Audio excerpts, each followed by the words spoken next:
Welcome back to Logistics Made Simple, and in the previous video we talked about the 4 utilities, things worth paying for, to get things at the right time, at the right place, in the right format, and also to be able to use them to get the ownership.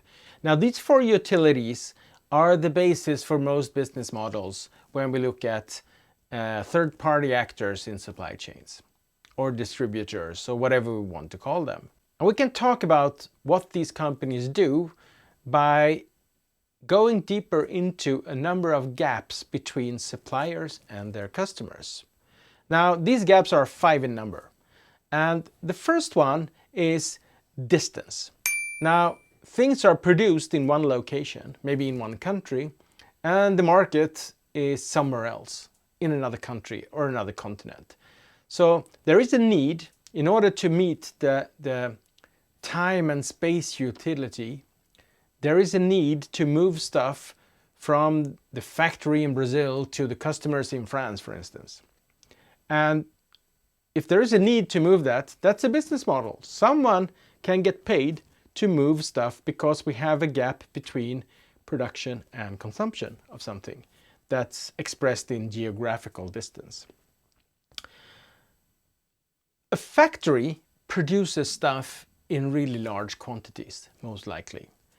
And let's say a factory produces soda cans, and they produce 10,000 soda cans every hour.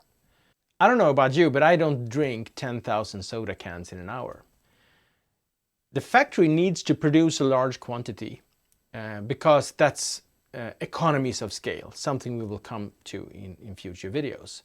But the consumers, they have a pace of maybe 1 soda can every day, or 1 every 3 days, or 1 every week, or 1 every year. I don't know. We need to be able to disconnect the pace of the factory with the pace of the consumer. And that's another business model, because you can cater to both those sides if you have, for instance, a warehouse or a storage location close to the customers.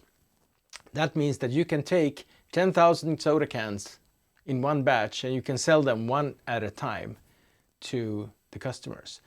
And that touches on the third gap, and that's the quantity gap.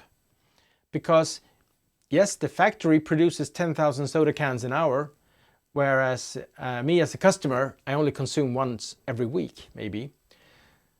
There is also a difference in quantity, and these are connected, of course. So the factory, they only sell in boxes of 24 soda cans.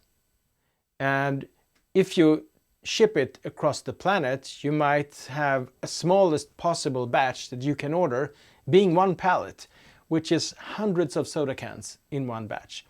So that means that as a distributor or as a middleman, you need to be able to take on large quantities of the stuff and then sell those quantities in smaller batches to your customers. And that's exactly the quantity gap. So now we have distance, pace, quantity. And these all are tied to production being somewhere else, being large scale, and shipping is large scale, whereas consumers have a more diverse and maybe a much, much smaller scale demand than the supply from factories. The fourth gap expresses the need for customers to have a choice, to provide the customer with a range of maybe 4 or 5 or 10 different beverages, not just the single type of soda. Now, maybe 5 of those come from the same factory, but 5 of the other ones are made by competitors. So this is also a business model, because the middleman, the company who buys from all these factories, they can provide an assortment, a range of products for customers to choose from. I mean, that's basically how e-commerce works, right? You can provide a lot of different products from different makers, different brands to consumers.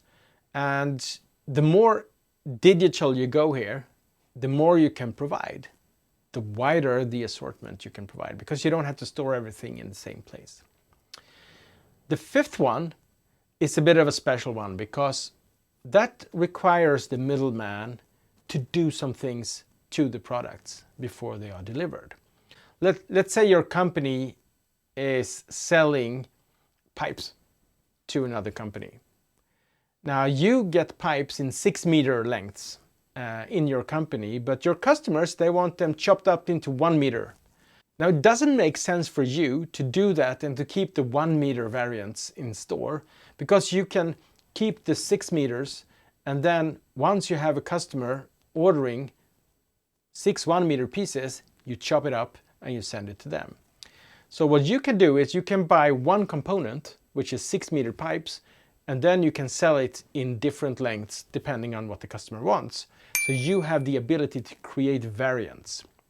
In the previous video I talked about ice cream, and I talked about how each customer can get their personalized ice cream with flavors in different orders and with different toppings and so on. That's exactly what the middleman can do. They can take the variant gap because the pipe producing factory is not able to produce all the different lengths. So the middleman chops up the pipes and sends the individually adapted lengths to the end consumer. These 5 gaps, distance, pace, quantity, range and variance, they all express differences, fundamental differences in how the supplier wants things and how the consumer or the customer wants things. And as soon as there is a divide between these two, there is an opportunity to make some money. All of these can create different types of business models. And in the next video, I will talk about these 5 different business models that we have that will create these utilities for our customers by bridging the gaps between the suppliers and the customers. But that's in the next video. And as always, hit like, hit subscribe, share with your friends, and contact me if you want me to go deeper into a special subject. Bye.